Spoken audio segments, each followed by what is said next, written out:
Welcome back to another tabletop review. Today we'll be taking a look at the Kimber Pepper Blaster II.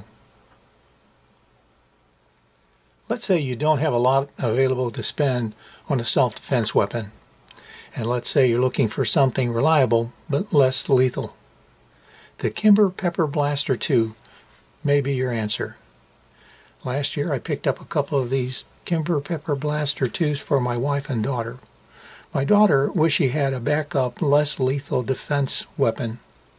And my wife is frequently in settings where firearms are not allowed, so she also had an interest in something less lethal and easy to carry that she could use to reliably defend herself if needed. The Kimber Pepper Blaster II seemed like a good choice. Both have carried their Kimber Blasters this year, and both are very happy with them. Neither has faced a situation where they had to actually use their blasters, but they both feel safer and more confident in their ability to use one if necessary. I think that's important. By the way, if you enjoy this review, be sure to like, share, and subscribe. There are a good number of high-quality pepper guns and tasers available today. You can easily spend between $350 to $500 for a high-end system. Now, depending on your needs, these self-defense solutions could really be worth the investment. But if you're looking for something more affordable yet effective, you might want to check out the Kimber Pepper Blaster II. It's been on the market for more than a decade. Reviews have been very positive. What makes the Kimber Pepper Blaster II different from the typical defense canister sprays is that it isn't a pepper spray, but rather a highly effective inflammatory liquid agent called OC, an extract of the cayenne pepper plant. The Kimber Pepper Blaster II is equipped with 2 charges that can propel a concentrated jet of 10% OC solution up to an effective range of 13 feet at 112 miles per hour. Because it's not a spray, you shouldn't have to worry about blowback. Basically, you have a less lethal, incapacitating defense to a possible attack that can be quickly delivered at a safe distance. The unit is compact and in the shape of a pistol. There's a safety in the trigger area, and you're provided with 2 shots. By the way, Kimber is a well-known high-end manufacturer of firearms. I've seen reviews of Kimber Pepper Blaster IIs that shows them packaged in tin boxes, cardboard boxes, and cartons, some even coming with holsters. But most recently, they appear to be packaged like this. The unit is available in either red or gray molded plastic. The safeties are white plastic, and you can see the 2 charges through the plastic body. The one on the bottom is the one that fires first. The upper one will fire second. And there's a set of instructions included in the packaging.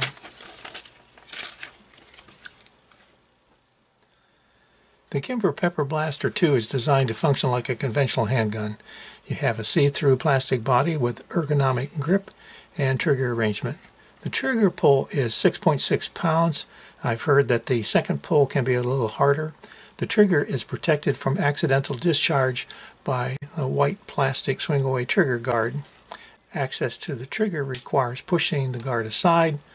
Pulling the trigger activates the pyrotechnic or percussion charge that propels a concentrated jet of 10% OC solution up to an effective range of 13 feet at 112 miles per hour from the lower nozzle first. Second pull activates the upper nozzle. The effects are immediate. There are sights on the top of the unit to assist with aiming, and there's even a wrist strap attachment down here. Weight is only 4.3 ounces. Shelf life is 5 years.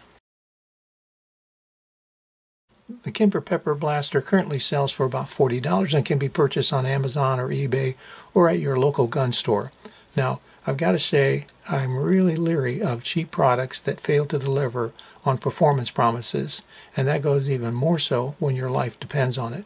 But the Kimber Pepper Blaster II appears to be the real deal at an affordable price.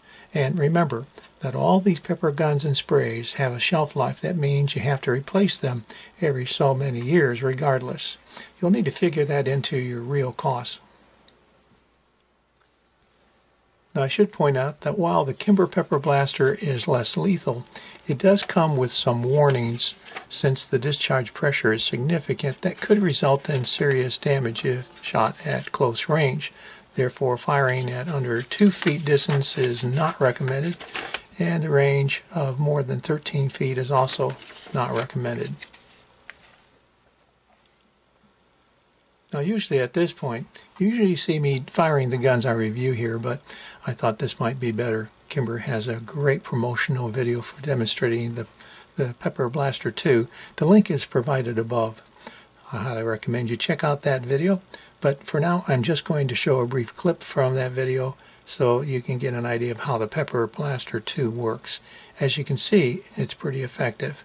Basically aim for the top of the face and pull the trigger. Simple yet effective.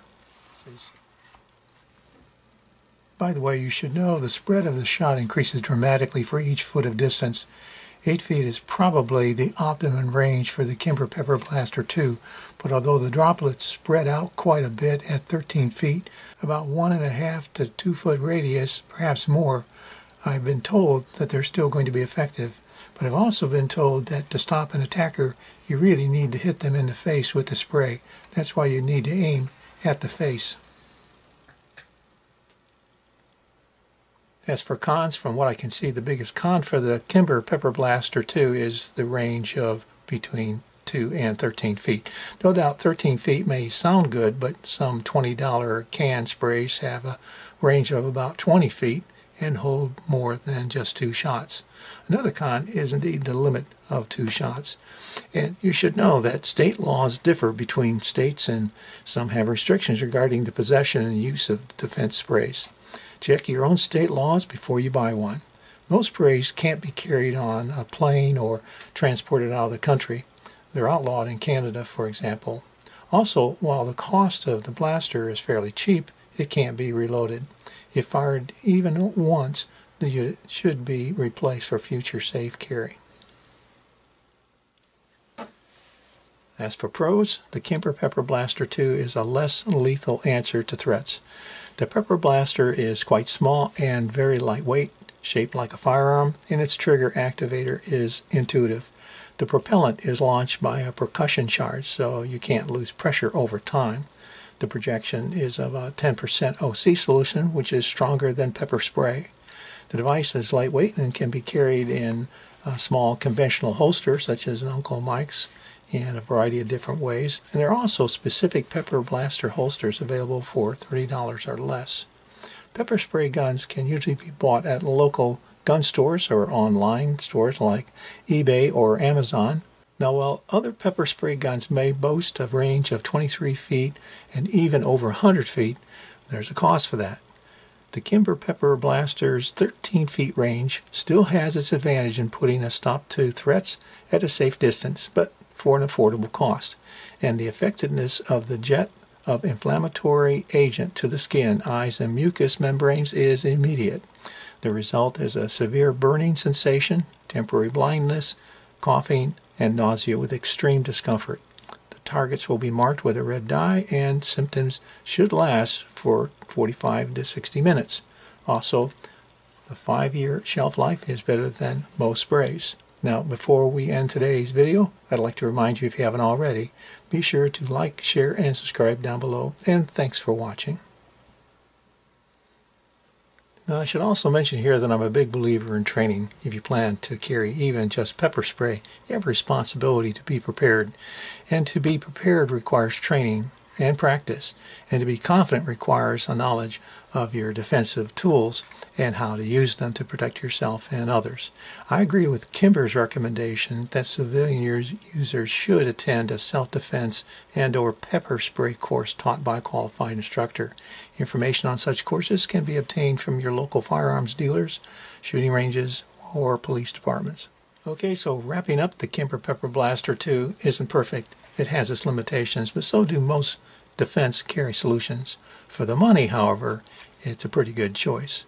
Recently, I've started carrying a Kimber Pepper Blaster II as my backup weapon. I think it's a smart move for my needs. Now, if you've got a few more bucks available and you want something even better, I do suggest you check out the other defensive spray solutions I've mentioned. If money were no object, I really like the Firestorm Pepper Gun or the Salt Self-Defense Kit. But in my opinion, within the category of defensive sprays, the Kimber Pepper Blaster II offers a pretty good defense at a distance for a budget price. Not bad. And it's good to remember that any weapon you carry is better than the one you left at home. Thanks for watching. Hope you'll be back for my next tabletop review. Until next time, stay safe.